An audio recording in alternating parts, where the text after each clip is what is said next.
More people voted in the 2020 U.S. election than ever before, yet many activists and Democrats are ringing alarm bells about voter suppression. Here's why. For decades, the right to vote was protected by the Voting Rights Act of 1965, which prevented many forms of discriminatory voting practices. But in 2013, a key portion was ruled unconstitutional by the U.S. Supreme Court. Jurisdictions with a history of discrimination no longer needed to get permission from the federal government to change their voting laws. This decision represents a serious setback for voting rights and has the potential to negatively affect millions of Americans across the country.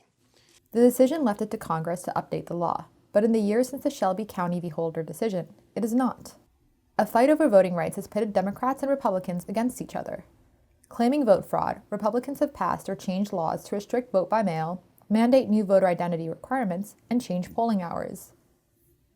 Yet claims of voter frauds have been disproven time and time again. Studies by universities and investigations by federal governments have repeatedly turned up virtually no evidence of voter fraud. Voter fraud just is it's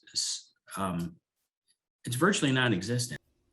In 2021, the UN Special Rapporteur on Minority Issues cited the new voting laws when declaring that there is almost a tyranny of the majority, where the minority vote is being denied in many areas. I've never seen anything like the unrelenting assault on the right to vote. Never. No longer relying on Jim Crow-era literacy tests, modern forms of voter suppression still discriminate against minority and low-income Americans. Laws requiring ID to vote often disproportionately affect minority Americans, who are less likely to possess forms of valid ID.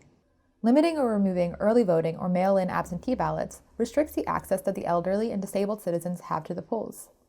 As Election Day always falls on a Tuesday and is not a holiday, these rules can also prevent people who have to work from getting to vote. Many voting rights activists also point to voter registration requirements as a form of voter suppression. Every state except North Dakota requires citizens to register, often weeks in advance. This limits potential voters who may not remember or know how to do so. With some new voter identification laws not accepting PO addresses, Indigenous Americans who live on reservations have found it much more difficult, if not impossible, to vote. The disproportionate effect on minority Americans also occurs on Election Day. In Kentucky in 2020, 320 polling sites in a predominantly black county were reduced to just one. These practices, as well as a shortage of equipment and poll workers, mean minority voters may spend hours waiting to vote.